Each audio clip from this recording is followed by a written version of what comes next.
হুমায়ুন আহমেদের নাম শুনছেন আপনারা? হুমায়ুন আহমেদ বিখ্যাত কথা সাহিত্যিক, উনাকে অনেক উস্কাইছে অনেকে। আরে আল্লাহ আছে বলে আপনি কিছু মনে করেন? স্রষ্টার ব্যাপারে আবার মন্তব্য কি? উনি বলে আল্লাহ আছে না আছে পরের কথা, আগে তোমাদের কাছে জিজ্ঞাসা করি। ধরো তুমি চাঁদে চলে গেছো, চাঁদে যাওয়ার পরে নেমেছো, নামার পরে হঠাৎ করে দেখো এই যে ক্যাননের একটা ক্যামেরা চাঁদের মধ্যে পড়ে আছে, তুমি ক্যামেরা হাতে নিয়ে বলছো ওটা মিরাকল, এই camera Canon, made in Japan, এটার অ্যাপাচার এত, এটার তো সুন্দর করে লেন্স পার এত, এটা তো জাপান বানাইছে। তুমি চাঁদে গেছো, যাওয়ার পরে একটা ক্যামেরা দেখে ক্যামেরার ম্যানুফ্যাকচারার খোঁজো, ক্যামেরা বানালো কে, কোন দেশের, এইটা খুঁজে বুঝো, জাপান বানাইছে, তুমি ওইখানে গর্ববোধ করো। তো এই যে এত বড় একটা মানুষ তোমাকে অসীম আল্লাহ রাব্বুল আলামিন সৃষ্টি করা হলো, তুমি কেমনে ভাবতে পারো যে তুমি কিচ্ছু ছাড়া এমনি এমনি দুনিয়ায় চলে আসছো? এত সহজেই যাব নাকি? তুমি তোমার দিকে তাকালেই তো তুমি অবাক হয়ে যাবা যে রব তোমাকে কীরকমভাবে সৃষ্টি করলেন। এইগুলো camera 68 GB 128 GB memory card, এইগুলো ক্যামেরা ফুল হয়ে যায়, আবার নতুন মেমোরি কার্ড লাগায়। কিন্তু আপনি কখনো ভেবে দেখলেন না যে আল্লাহ রাব্বুল আলামিন আপনাকে মায়ের পেটের থেকে হওয়ার পরে না বুঝে আপনি দেখতে শুরু করলেন। দেখতেছেন তো দেখতেছেন, 60 বছর 70 বছর আপনি দেখলেন। হঠাৎ করে নারায়ণগঞ্জে একদিন এক লোককে বলছে, ঘুমের থেকে উঠার পরে সে শুনতেছে ব্রেনের মধ্যে থেকে তার সিগন্যাল আসছে, হ্যাপি বার্থডে টু ইউ চাচা, today you 70 years old, your brain's memory is already full. চাচা আজকে আপনার 70 বছর বয়স, আপনি তো মায়ের পেটেতে হওয়ার পর তো চোখ দিয়ে দেখতেই আসেন, যা দেখা লাগবে তাও দেখছেন, যা দেখা লাগবে না তাও দেখছেন, আপনার ব্রেনের ক্যাপাসিটি ফুল। অতএব কালকের থেকে নতুন কিছু দেখতে চাইলে ব্রেনের থেকে আগেরগুলো ডিলিট করেন বলছে। কথা বলে না বলছে? বরং একটা মানুষ যদি 1000 বছরও বাঁচে, আল্লাহ তারে ব্রেন দিয়ে যা শক্তি দিচ্ছেন, এই 1000 বছরে 5% সে ব্রেন খরচ করতে পারবে না। এই কথাটা কার হৃদয়ে আনন্দ দেয়? যে জানে আমার একজন রব আছে, আমার একজন মালিক আছে, আমি সারা গরু নই, আমি একজন আল্লাহ রাব্বুল আলামিন নামে আমার একজন মাবুদ আছে, আমার ফিরলে তার কাছে ফিরতে হবে, বিপদে পড়লে তার কাছে যেতে হবে, আমি বিপদে পড়লে তার দিকে মুখাপেক্ষী হয়। এই লোকের শান্তি আর যেই লোক বলে রব নাই কিচ্ছু নাই, এই দুই লোকের শান্তির মধ্যে আসমান জমিন পার্থক্য আছে, ঠিক কি না? যদিও যেই বলদ বলে আল্লাহ নাই, ওই বলদও আল্লাহ নাকি ডাকে। সেন্ট মার্টিন থেকে নাকি যখন ওই কক্সবাজার যাচ্ছিল, বলে আল্লাহ টাল্লাহ মানি না, কিচ্ছু মানে না। কিন্তু যখন জাহাজ এইরকম এইরকম করে যখন প্রায় যাওয়ার দশা, প্রত্যেক কাতের সাথে একবার বলে আল্লাহ, ওরে আল্লাহ, আল্লাহ রে, বলে আল্লাহ মানি না, কিন্তু মুখ দিয়ে আল্লাহ বাড়ায়। তার মানে এরা ধান্দাবাজ, কিবা সমাজের মধ্যে ইমানদারদের ইমান নষ্ট করতে চায়।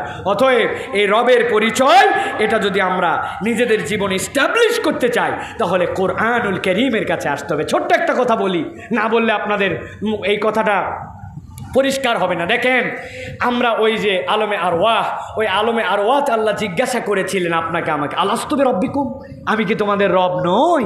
আমরা কি বলছিলাম? কলু বালা, হ্যাঁ আল্লাহ আপনি আমার রব। আবার যখন কবরে যাবেন, কবরে যাওয়ার পরে প্রথম প্রশ্ন কি হবে ভাই? মান রব্বুকা, তোমার রব কে? তাহলে রুহের জগতেও রব, কবরে যাওয়ার পরে রব, তো মধ্যে রব চিনব কেমন করে? আল্লাহ বলছেন কোরআনুল কারীম যেটা তোমার, এই কোরআনটা তুমি যতবার খুলবে, কোরআন খুলতে দেরি, আল্লাহ রাব্বুল আমিন বলছেন তোমার রবের পরিচয় পেতে দেরি নাই, খুলছো আর বলছো আলহামদুলিল্লাহি রাব্বিল আলামিন। ওই আলমে আরওয়াতেও রব, কবরেও রব, মধ্যের রব চিনবে কেমন করে? আল্লাহর এত গুণবাচক নাম থাকার পরেও আল্লাহ কোরআন খোলার সাথে বলছেন আলহামদুলিল্লাহি রাব্বিল আলামিন। এই কোরআন তো রবের পরিচয় শিখাবে তোকে, সুবহানাল্লাহ। অতএব আলমে আরওয়ার বিশ্বাসে কবরে যায় সঠিক উত্তর দিতে চাইলে রবের পরিচয় লাগবে, আর রবের পরিচয় কোরআন ছাড়া প্রকৃতার্থে পাওয়া যায় না, ঠিক কি না? অতএব প্রিয় ভাইরা, কোরআনের কাছে আসতে হবে। সর্বশেষ, একদম শেষ আজকে যেটা বলবো প্রিয় ভাইরা, সেটা হচ্ছে কোরআনের সাথে সম্পৃক্ততার প্রয়োজন আমাদের। এই জন্য জীবনের পরিণতি আমাদের কি, এটা আপনাকে কে জানাবে? জীবনের পরিণতি কি, আলটিমেট ডেস্টিনেশন কি, গোল অফ ইউর লাইফ, আপনার জীবনটা কোথায় দেখতে চান, এটা আপনাকে কে শিখাবে?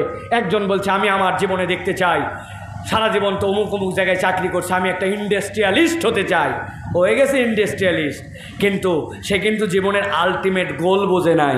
ইন্ডাস্ট্রিয়ালিস্ট যে সেও মরবে, আর ওই ইন্ডাস্ট্রিয়ালিস্টের বাড়ির দারোয়ান যেটা ওইটাও মরবে। তাহলে তুমি না বিরাট বড় একজন শিল্পপতি হয়ে মরলা, আর একজন দারোয়ান হয়ে মরলো, দুইজনই তো মরলো, তাহলে তোমাদের আলটিমেট গোল কি লাইফে? আল্লাহ রাব্বুল আমিন বলছেন, ইন্না হাযাল কুরআন يهدي للتي هي أقوم ويبشر المؤمنين الذين يعملون الصالحات أن لهم أجرا كبيرا। আমার আল্লাহ বলছেন, ও বান্দা ভালো করে বোঝো, ইন্না হাযাল কুরআন, নিশ্চয় এই কোরআন, ইয়াহদি লিল্লাতি হিয়া আকওয়াম, আল্লাহ বলছেন কম সমূহকে হেদায়েতের রাস্তা দেখাবে। ওয়া ইউবাশশিরুল মুমিনিন আল্লাযীনা ইয়ামালুনা সলিহাত, আর ওই মুমিন যারা দুনিয়ায় ঈমান আনার পরে ভালো কাজ করে, আল্লাহ বলছেন তাদের ব্যাপারে একটা শুভ সংবাদ দিচ্ছে, আন্না লাহুম আজরান কাবীরা, তারা জীবনের উদ্দেশ্য বুঝে নেক, আল্লাহ তাদের জন্য এক বিশাল বিশাল প্রতিদানের ব্যবস্থা করবেন। ভালো করে খেয়াল করেন, আল্লাহ বলছেন আন্না লাহুম আজরান কাবীরা, আল্লাহ বলেন নাই ওই ব্যক্তিদের জন্য আমি জান্নাত দিব, আল্লাহ বলছেন আজরান কাবীরা, জীবনের উদ্দেশ্য বোঝো, তোমার জীবনের উদ্দেশ্য বিশাল এক বিশাল এক বিশাল এক উজরত হাসিল করা। নবীজি ব্যাখ্যা করছেন জীবনের উদ্দেশ্য তাহলে জান্নাত নয়, জীবনের উদ্দেশ্য বিশাল একটা উজরত পাওয়া। কি সেইটা? নবীজি বলছেন বান্দা যখন জান্নাতের ভিতরে চলে যাবে, আল্লাহ রব্বুল আমিন ওই জান্নাতে বান্দাদেরকে দেওয়ার পরে হঠাৎ করে একদিন রব্বুল আমিন জান্নাতে জিজ্ঞাসা করবেন, ইয়া আহলাল জান্নাহ, জান্নাতীরা বুঝে ফেলবে এইটা আমার রবের গলা, সাথে সাথে তারা বলবে লাব্বাইক ওয়া সাদাইক ওয়াল খায়রু বিয়াদাইকা রব, আমরা হাজির আছি আপনার কাছে, আপনার সামনে। আল্লাহ রব্বুল আমিন জান্নাতীদেরকে জিজ্ঞাসা করবেন, ও জান্নাতীরা, তোমাদেরকে যে নিয়ামত দেওয়া হয়েছে এই নিয়ামত পেয়ে তোমরা কি খুশি নাকি? হাল রাদিতুম, জান্নাতীরা অবাক হয়ে উত্তর দিবে, ওয়া মা লাকা লা নারদা ইয়া রব্বানা ওয়া ক্বাদ আতাইতানা মা লাম তুতি আহাদান ক্বাবলানা, বলো কি আমাদের রব, জান্নাতে আমাদেরকে যে নিয়ামত দিয়েছো, এত নিয়ামত জান্নাতে আমাদের আগে কেউ পাইছে নাকি? আল্লাহ জান্নাতীদেরকে বলবেন, হাল আযীদুকুম, আমি কি তোমাদের জান্নাতের নিয়ামত বাড়ায় দিব নাকি? জান্নাতীরা চুপ হয়ে যাবে, এই নিয়ামতের পরে আবার কেমনে নিয়ামত বাড়ে? আমার নবী বলছেন জান্নাতীরা যেই চুপ হয়ে যাবে, আল্লাহ জান্নাতীদের এবার ঘোষণা দিবেন, উহিল্লু আলাইকুম রিদওয়ানি, ও আমার জান্নাতীরা, আজকের থেকে আমি তোদের প্রতি চির সন্তুষ্ট হয়ে গেলাম, আর কখনো আমি তোদের প্রতি অসন্তুষ্ট হব না। আমার নবী বলছেন এই ঘোষণা পাওয়ার পরে আল্লাহ রব্বুল আমিন জান্নাতীদের সামনে তার যাবতীয় পর্দা সরায় দিবেন, জান্নাতীরা আল্লাহ রব্বুল আলামিনকে দেখে ফেলবে।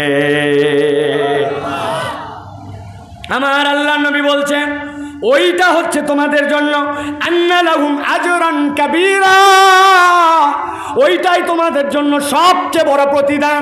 অতএব ইমানদার সামান্য একটু টাকার দিকে তাকায় না, 2 নম্বরের দিকে হাঁটে না, হারামের দিকে যায় না, অন্যায় করে না, অপরের সম্পদ ভক্ষণ করে না, মুখ দিয়ে গালি দেয় না, রাগ হওয়ার পরেও একটা অন্যায় সে করতে পারতো করে না, কেননা সে জানে আমার জীবনের একটা উদ্দেশ্য আছে, আমার জীবনের একটা আলটিমেট ডেস্টিনেশন আছে, আমি কেবল জান্নাতি চাই না, আমি আমার রবের জান্নাতে দিদার চাই।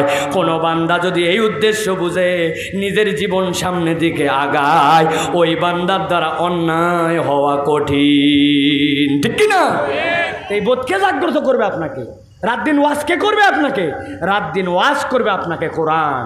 আল্লাহ বলছেন ইয়া আইয়ুহান নাস কদ জাতকুম মাউইযা, এটা তো তোমার প্রেসক্রিপশন। তোমার না বাড়িতে একটা প্রেসক্রিপশন আছে, কি ওষুধ খাবে, কখন খাবে, কয়বার খাবে, খাওয়ার আগে খাবে না পরে খাবে, কতদিন পর্যন্ত চলবে, এটা দেখে দেখে খাও না? এই কোরআন না তোমার প্রেসক্রিপশন, কোরআন তোমাকে এই বোধ জাগ্রত করবে। আল্লাহ আমাদেরকে কবুল করুক, বলেন আল্লাহুম্মা আমিন। তাহলে কোরআন রবের পরিচয় দিবে, জীবনের উদ্দেশ্য জানাবে, জীবনের সততার অনুভব দিবে, হেদায়েতের বার্তা দিবে, আর আমার জীবনের পরিণতি আমাকে বারবার স্মরণ করায় দিবে। এবার বুঝে থাকলে বলেন, তাহলে যে কোরআন আমার এত কাজ করবে, ওই কোরআনের সাথে আমার সম্পৃক্ত হওয়ার প্রয়োজন আছে কি না? আছে কি না? আল্লাহ আমাদেরকে তাহলে এই বোধ জাগ্রত করে কোরআনওয়ালা মানুষ হওয়ার তৌফিক দান করুক, বলেন আল্লাহুম্মা আমিন। কতগুলো প্রশ্ন আসছে, এই প্রশ্ন উত্তর দিয়ে ইনশাআল্লাহ আমরা শেষ করে দেব। প্রিয় ভাইয়েরা,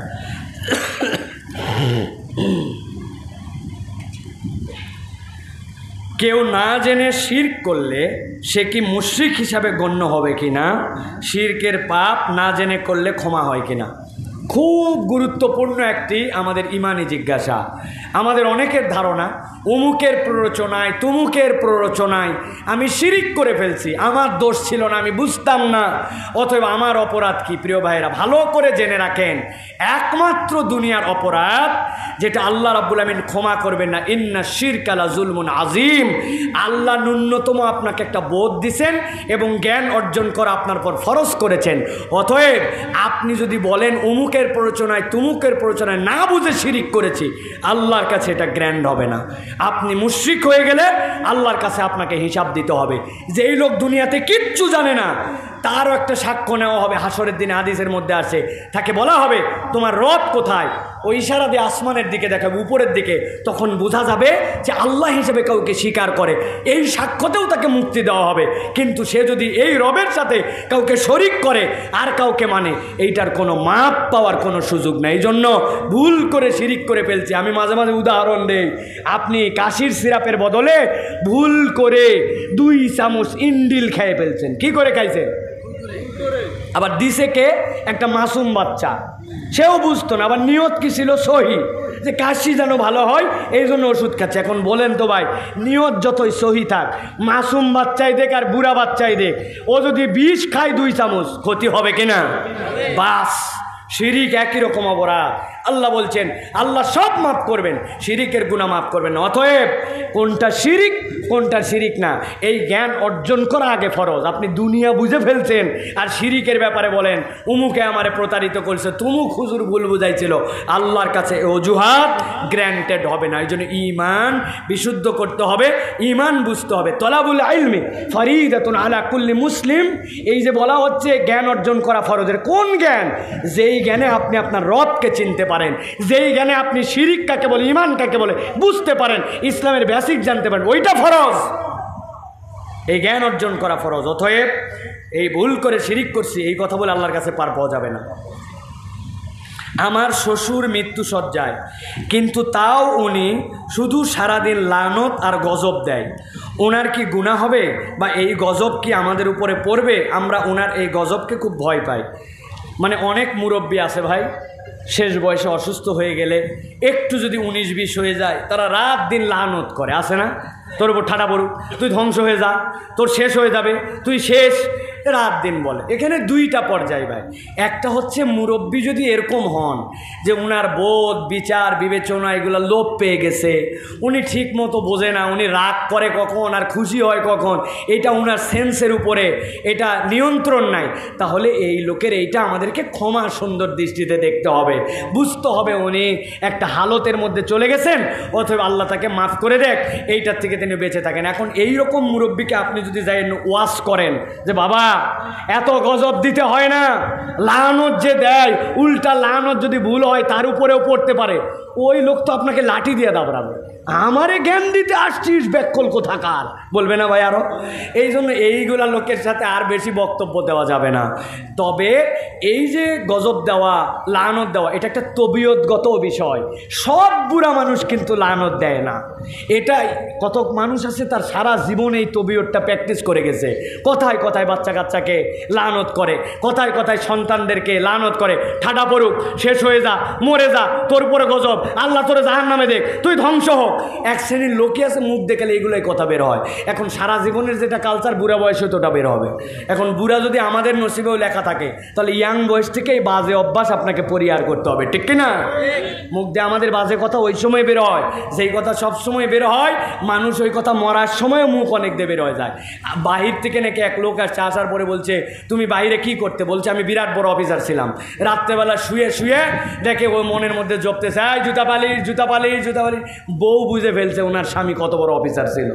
এখন দুনিয়াতে যে যে কাজ করে অনেক সময় মানুষের শেষ বয়সে মরার বয়সে এই কথা বের হয়ে যায়। সুতরাং এই গজব দেওয়া, লানত দেওয়া, এটা রাসূলুল্লাহ সাল্লাল্লাহু আলাইহি ওয়াসাল্লাম স্পষ্ট নিষেধ করেছেন। এখান থেকে আমাদেরকে পরহেজ করে থাকতে হবে।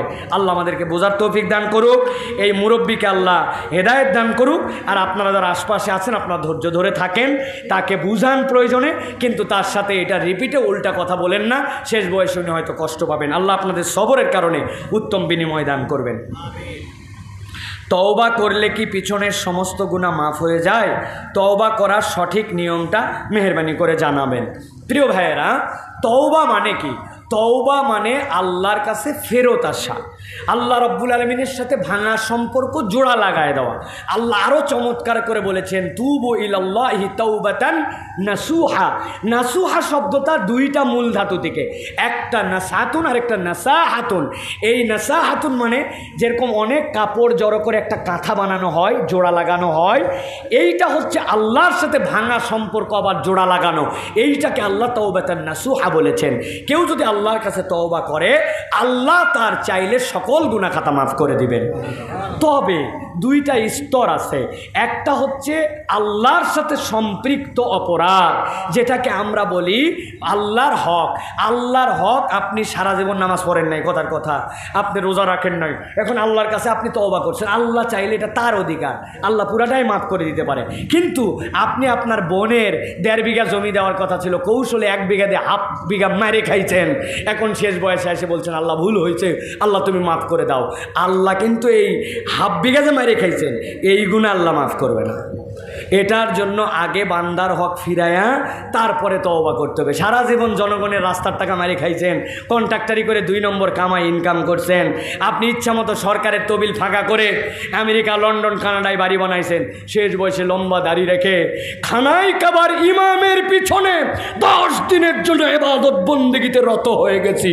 এদিকে আমাদের পুরাপুরি শেয়ার বাজারের তলা আউট করে দিছি, তাই না?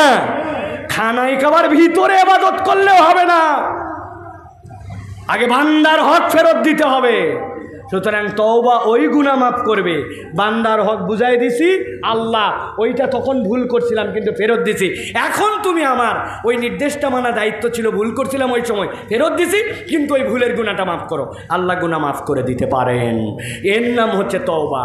তওবা মানে এরকম নয় যে অতীতে আমার যেগুলা ভুল ওইগুলা যার সাথে যা আছে তা আছে, কিন্তু আল্লাহর কাছে ধান্দাবাজি লাগালাম, এর নাম তওবা নয়। আল্লাহ আমাদেরকে প্রকৃত তওবা করার তৌফিক দান করেন। আর একটা তওবা উত্তম তওবা, সেটা কি আপনি বিশেষ করে শিখে নেবেন। নবীজি বলছেন আল্লাহুম্মা আনতা রাব্বি লা ইলাহা ইল্লা আনতা খালাকতানি ওয়া আনা আবদুকা ওয়া আনা আলা আহদিকা ওয়া ওয়া'দিকা মাসতাতাতু আউযু বিকা মিন শাররি মা সানাতু আবু লাকা বিনি'মাতিকা আলাইয়া আবু বিযামবি ফাগফিরলি ফাইন্নাহু লা ইয়াগফিরু যুনুবা ইল্লা আনতা। নবী বলছেন কেউ যদি ফজরের পরে কায় মনোবাক্যে এইটা পড়ে আর ওই দিনের মধ্যে সে যদি মারা যায় আল্লাহ তাকে জান্নাতে ঢুকায় দিবেন। আর যদি সন্ধ্যার পরে পরে আর ওই রাত্রের মধ্যে সকাল হওয়ার আগে মারা যায় আল্লাহ রাব্বুল আমিন তাকে মাফ করে দিবেন। এটা হচ্ছে সাইয়্যিদুল ইস্তেগফার। আল্লাহর সাথে বান্দার যত ভুল বুঝাবুঝি এটার দ্বারা আল্লাহ ক্ষমা করে দিবেন আল্লাহর সাথে যেগুলো আমাদের অপরাধ। এই সাইয়্যিদুল ইস্তেগফার আমাদেরকে শিখতে হবে প্রিয় ভাইরা।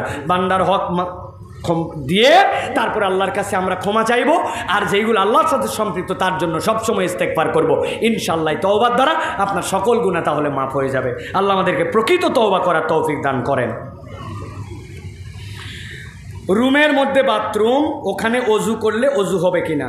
প্রিয় ভাইরা, আমাদের বাংলাদেশে সব পুরো পৃথিবীতে এখন আমাদের অ্যাটাচ বাথরুম। অ্যাটাচ বাথরুমে অজু করলে 100% অজু হবে। অজু হবে না এরকম নয়, তবে অজুর ক্ষেত্রে প্রথমে যে বিসমিল্লাহ বলা এইটাকে অনেকে ফরজ বলেছেন, যদিও ফিকুল হানাফ অনুযায়ী আমাদের ফকিরা এইটাকে সুন্নতে মুআক্কাদা অত্যন্ত গুরুত্বপূর্ণ আমল বলেন বিসমিল্লাহ বলে অজু করা, কিন্তু এটা ফরজ নয়। এখন বাথরুমটা এমনভাবে যার সাথে টয়লেট জড়িত, ওর ভিতরে তো আল্লাহর নাম নেওয়া যায় না। এখন আপনি ওর ভিতরে যদি আল্লাহর নাম না নেন, আপনার অজুর ফরজ 4টা আদায় করলে আপনার অজু হয়ে যাবে, কিন্তু বিসমিল্লাহ না বলার কারণে আপনার অজুর পূর্ণাত হবে না। এখন ফোকায়ে কেরাম 2 ধরনের মতামত দিচ্ছেন। বাথরুম যেগুলো অ্যাটাচড ওইগুলাতে আমরা কম্পার্টমেন্ট বানাবো 2টা, ফ্ল্যাট করে একবারে সমান, ওখানেই প্যান লাগানো, ওখানেই গোসলের জায়গা না। প্যানের জায়গাটা অথবা কমোটের জায়গাটা একটা প্ল্যাটফর্মের মতো বানায়, 4 ইঞ্চি হোক 2 ইঞ্চি হোক, একটা উঁচু করবেন, ওটা একটা আলাদা পার্ট, এটা একটা আলাদা পার্ট। এইখানে যদি আপনি অজু করেন তাহলে আপনার অজু হবে। সেই ক্ষেত্রে মাসালা, আপনি যখন অজুর নিয়তে বাথরুমে ঢুকবেন, বিসমিল্লাহটা বাথরুমের বাহিরে বলে অজুর নিয়তে ভিতরে ঢুকবেন। অজু করে বের হয়ে আবার অজুর যে দোয়া আশহাদু আল্লা ইলাহা ইল্লাল্লাহু ওয়াহদাহু লা শারীকা লাহু, এটা বাইরে পড়বেন, তাহলে আপনার অজু হয়ে যাবে। কিন্তু অ্যাটাচ বাথরুমের মধ্যে অজু করলে অজু হবে না, এই কথাটি ঠিক নয়। আল্লাহ আমাদেরকে বোঝার তৌফিক দান করেন। বৃষ্টির জন্য কোনো দোয়া আছে কি? বৃষ্টির জন্য নামাজ পড়ার নিয়ম কি? বৃষ্টির জন্য রাসূলুল্লাহ সাল্লাল্লাহু আলাইহি সাল্লামের আমল ছিল, যখন বৃষ্টির প্রয়োজন পড়ত, অতি খরা দেখা দিত, তখন নবী করিম সাল্লাল্লাহু আলাইহি সাল্লাম সাহাবীদেরকে প্রথমে ঘোষণা দিতেন যে আমরা সালাতুল ইস্তিসকা বা বৃষ্টির সালাত আদায় করব। বৃষ্টির সালাত আদায় করার সময় নবীজির সুন্নাত ছিল কথা না বলে, বেশি উন্নত জামা কাপড় না পরে, মলিন জামা কাপড় পরে পায়ে হেঁটে একটা মাঠের মধ্যে চলে যাওয়ার পরে 2 রাকাত নামাজ একামত এবং আজান ছাড়া আদায় করা, এরপরে একটা ছোট্ট করে খুতবা দেওয়া, যেই খুতবার মধ্যে বেশি বেশি কোরআনের আয়াত, আল্লাহ ভীতির আয়াত পড়া, এরপরে আল্লাহর কাছে কায় মনোবাক্যে দোয়া করা, মুসল্লিরা সাথে সাথে আমিন বলবে। এই ক্ষেত্রে বর্ণনা আছে যে হাত উল্টানো, অথবা যদি গায়ের মধ্যে কোনো কাপড় থাকে, গামছা থাকে, সেটা উল্টায় নেওয়া, এরকম করে আল্লাহর কাছে কায় মনোবাক্যে দোয়া করা। আর দোয়ার মধ্যে কি বলা? আল্লাহুম্মা সাইয়্যিবান নাফিয়া, হে আল্লাহ তুমি উত্তম বিচারকারী, তুমি আমাদের কাছে উত্তম বৃষ্টি দান করো, যেই কল্যাণের বৃষ্টি দিলে আমাদের জন্য উপকার হবে। আল্লাহুম্মা আগিসনা, হে আল্লাহ আপনি আমাদের এমন মেঘ দেন যেই মেঘ দ্বারা আমাদের জন্য কল্যাণ হবে। ভালো মন্দ আপনি জানেন, কোন বৃষ্টিতে উপকার আছে, কি পরিমাণ বৃষ্টিতে উপকার আছে, এটা আল্লাহর কাছে কামনা করা। এখানে একটা মাসালা জানা দরকার, বৃষ্টির দোয়া করলেই বৃষ্টি আসমান থেকে নামলো মানে নামাজ কবুল হলো, আর বৃষ্টির দোয়া করলাম কিন্তু বৃষ্টি নামলো না মানে কবুল হলো না, বিষয়টি এরকম নয়। বৃষ্টি নামা না নামা বিষয় নয়, সুন্নতের প্র্যাকটিস করা, নবীজির ওয়াদা অনুযায়ী আল্লাহর কাছে ফেরত আসা, তওবা করা, আল্লাহ আমরা আর তোমার অবাধ্য হব না, তোমার রহমতের ভিখারি, তুমি ছাড়া কেউ আসমান থেকে 1 ফোঁটা বৃষ্টি নামাতে পারে না। আল্লাহ আমরা গুনাহ খাতা করে করে আমরা আমাদের অপরাধে আজকে এই অবস্থায় আসছি, তোমার কাছে ফেরত আসলাম। বান্দাই তওবা করার জন্য ওখানে যাবে। বৃষ্টি কখন দিতে হবে, কেমনে দিতে হবে, এটা আল্লাহ রাব্বুল আলামিন জানেন, কিন্তু এই সুন্নত আমল করাটা আমাদের দায়িত্ব। আল্লাহ আমাদেরকে বোঝার তৌফিক দান করেন। আমরা তো সেই মানুষ যারা রবকে বিশ্বাস করে। আমরা কি বিশ্বাস করি নাকি যে মঙ্গলের মতো মঙ্গল, হুতুম পেঁচা, বান্দর, ভাল্লুক এইগুলার কাছে চাইলে এরা ভালো মন্দ করতে পারে? যেই হুতুম পেঁচা ভাল্লুক নিয়ে মিছিল করার পরে তোমরা ওর পাশার মধ্যে আগুন লাগায়, পানির মধ্যে ফেলায়া ডাস্টবিনের লোক কুড়ায় নিয়ে যায়, ওইগুলোর কাছে আমরা চাই না। আমরা মঙ্গলের মালিক আল্লাহর কাছে চাই। আমরা ব্যাঙ্গের বিয়েও দেই না, আবার এটাকে 1000 বছরের সংস্কৃতিও বলি না। আমি ব্যাঙ্গের স্রষ্টা, পানির স্রষ্টা আল্লাহর কাছে আমি সাহায্য চাই, ঠিক কিনা? অতএব আলেম ওলামারা সালাতুল ইস্তিসকার আয়োজন করবেন, মানুষকে সম্পৃক্ত করে তওবা করাবেন, এটা একটা ওসিলা, মানুষ যেন অনুভব করতে পারে কষ্ট কি জিনিস, আল্লাহর কাছে সাহায্য আমাদের কিভাবে চাইতে হবে। আল্লাহ আমাদেরকে আমল করার তৌফিক দান করুক, বলেন আল্লাহুম্মা আমিন। কঠিন কিছু নয়, 2 রাকাত নামাজ সুন্দর করে, আপনি আজান নাই, একামত নাই, সালাত আদায় করবেন, একটা খুতবা দিবেন, খুতবায় বেশি কিছু না পারলেও সূরা ফাতিহা পড়ে এরপরে বাংলা বলবেন, বাংলা বলে আল্লাহর কাছে বাংলায় সাহায্য চাবেন। যেইগুলো দোয়ার কথা বললাম এইগুলো শিখবেন, না হলে বাংলায় আল্লাহর কাছে বলবেন। ভাষার কোনো ধর্ম নাই, ধর্মীয় ভাষা আছে, যেই আল্লাহ বাংলা বোঝেন ওই আল্লাহ আরবিও বোঝে, ঠিক কিনা? আল্লাহ আমাদেরকে বোঝার তৌফিক দান করেন। শিশুদের প্রস্রাব শরীরে লাগলে নামাজ হবে কি? দয়া করে বলবেন। প্রিয় ভাইয়েরা, শিশুদের প্রস্রাব বলতে আমাদের যেইগুলা দুধের শিশু, এই ক্ষেত্রে শরীয়তের মাসালা হচ্ছে শিশু যদি কন্যা শিশু হয় তাহলে ওই কন্যা শিশুর প্রস্রাব যদি লাগে এটা আপনাকে পরিষ্কার করতে হবে, পুরুষেরটাও পরিষ্কার করতে হবে। কিন্তু কন্যা শিশুর যে প্রস্রাব, এই প্রস্রাবের ক্ষেত্রে ফোকায়ে কেরাম বলেছেন এর মধ্যে যে পরিমাণ নাপাকি অথবা যে পরিমাণ বিষয় থাকে শরীয়ত আমাদের সাথে এটাকে সম্পৃক্ত করেছে যে এই প্রস্রাব আমাদের জন্য নাজাসাত এবং এটা নাজাসাতে হাকিকি। অথবা এইটা লাগলে যে অংশ লাগছে ওই অংশ আপনাকে ধুয়ে তারপরে আপনাকে পরিষ্কার করতে হবে। উম্মতে মুহাম্মাদের সৌন্দর্য জানেন, এর আগ পর্যন্ত যত উম্মত ছিল তাদের যদি নাজাসাতে হাকিকি কোথাও লাগতো ওইটা কেটে ফেলে দিত হতো বা পুড়ায় ফেলতে হতো।